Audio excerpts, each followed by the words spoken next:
সৌম্য তো always talented cricketer. আমি team ম্যানেজমেন্টকে ধন্যবাদ দেবো যে তাকে কন্টিনিউ করিয়েছে। মিরপুরের মাটিটাই আসলে আমার কাছে মনে হচ্ছে যে একটু একটু স্লো ধরনের। মিরপুরের উইকেট একটা খুবই একটা কমপ্লিকেটেড জিনিস। মিরাজ একজন ক্যাপ্টেন্স ম্যাটেরিয়াল। প্রথম দুটো ম্যাচে উইকেট যে দেখেছিলাম, উইকেট বেশ একটু ধীর গতি ছিল। মিরপুরের মাটিটাই আসলে আমার কাছে মনে হচ্ছে যে একটু একটু স্লো ধরনের।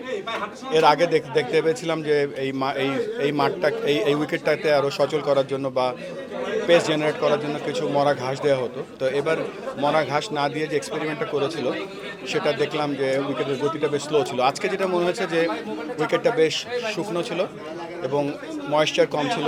বাট যেহেতু এটা একটা স্পেশালিস্ট জিনিস, আমি এর বেশি কিছু মন্তব্য করতে পারবো না। আমরা এই পুরো বাংলাদেশের যত ক্রিকেট আমাদের ভেন্যুজ আছে, প্লাস ভবিষ্যতে যে ভেন্যুগুলো আমাদের দরকার হবে, সেই সবগুলো নিয়ে আমরা কিছু লং টার্ম, মিড টার্ম এবং শর্ট টার্ম প্ল্যান করছি। তারপরে আমাদের যে শর্ট টার্ম প্ল্যান, যেগুলো আমাদের যে টেস্ট ভেন্যুগুলো আছে, এই ভেন্যুগুলোকে আমরা যত তাড়াতাড়ি যত সচল রাখবো। কেননা আমরা দেখতে পাচ্ছি যে এক একটা উইকেট এক অবস্থায় আছে এখন। তো সেগুলো পর্যালোচনা করে আমরা কীভাবে টেস্ট ফ্রেন্ডলি, ওয়ানডে ফ্রেন্ডলি এবং টি-20 ফ্রেন্ডলি করা যায়, সেই লক্ষ্যে আমরা কাজ করে যাব। তবে এটা হাইলি টেকনিক্যাল একটা কাজ এবং এটা স্লোলি আমরা এগোতে চাই। সৌম্য তো অলওয়েজ ট্যালেন্টেড ক্রিকেটার। আমি টিম ম্যানেজমেন্টকে ধন্যবাদ দেবো যে তাকে কন্টিনিউ করিয়েছে। যেমন সিলেকশন এমন একটা জিনিস যে একটা ম্যাচ খারাপ পরে আমরা সাধারণত ড্রপ করে দিতাম, বাট এই কনসিস্টেন্সিটা হয়তো সৌম্যর এই ব্যাটিংটা বা কনফিডেন্সটা পাওয়ার ব্যাপারে অনেক কাজ করেছে। বাট সৌম্য, আমরা হয় কি, আমরা আউট হই সাধারণত স্ট্রাগল করতে করতে, বা আউট হই সাধারণত আনন্দে। তো 91-এ আউট হয়ে যাওয়াটা আমার কাছে মনে হয়েছে যে এটা সৌম্য ক্যালিভারে এটা 150 হতে পারতো। But Soumya started really well. খুবই কঠিন একটা প্রশ্ন। মিরপুর উইকেট একটা খুবই একটা কমপ্লিকেটেড জিনিস। তবে যেহেতু এই মাটিটা দেখতে পাচ্ছি যে it's not behaving that well, so এখানে আমাদের ভবিষ্যতে কি করা যায়, এমনও হতে পারে যে আমরা যারা যারা নাকি স্পেশালিস্ট, তাদের সাথে কথা বলে আমরা চেষ্টা করবো স্লোলি হয়তো দুটো করে পিচ আমরা অন্য মাঠে দিয়েও ট্রাই করে দেখবো। আমি এই মুহূর্তে আমার ক্রিকেট অপারেশনস চেয়ারম্যান বলতে পারবো, বেটার আমার কাছে অত ইনফরমেশন নেই শ্রীলঙ্কার টাইম এসে। আসলে একেবারে নতুন ক্যাপ্টেন। আপনারা সবাই জানি মিরাজ একজন ক্যাপ্টেন্স ম্যাটেরিয়াল।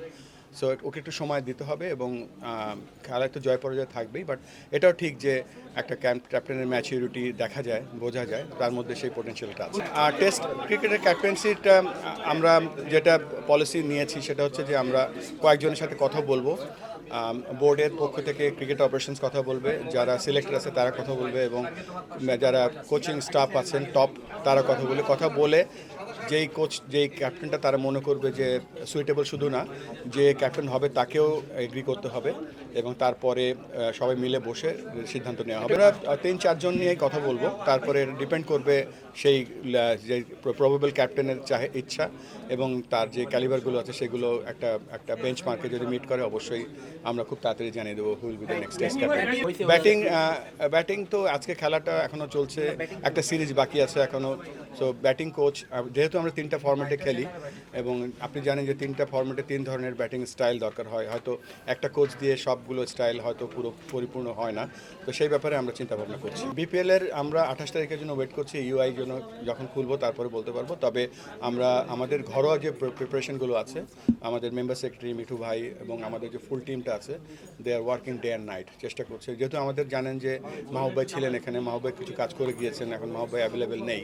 তারপরে আমরা সেই জায়গাটা একটু পিছিয়ে গিয়েছি, বাট আমরা চেষ্টা করছি ওই পিছিয়ে যাওয়াটা ফুলফিল করার। মনোবিদ হয় কি জানেন, মনোবিদ ছাড়া কিন্তু একটা এত ইন্টারন্যাশনাল লেভেলে পারফর্ম করা খুব কঠিন হয়।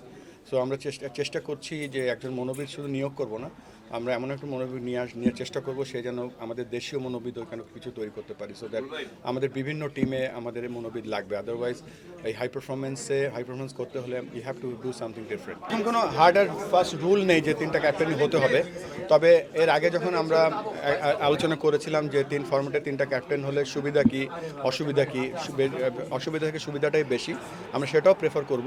তারপরেও দেখব যে বেস্ট অ্যাভেলেবেল যে নাকি এই জবটা করতে পারবে, সেটা হতে পারে একজন 3টা করতে পারে, একজন 2টা করতে পারে, একজন 3টা করতে পারে, এটা ডিপেন্ডিং অন কিছু আলোচনার পরে। তো অফকোর্স আজকালকার দুনিয়া হচ্ছে ডেটা ড্রিভেন এখন, এবং এটা অবশ্যই সেটা দেখা উচিত।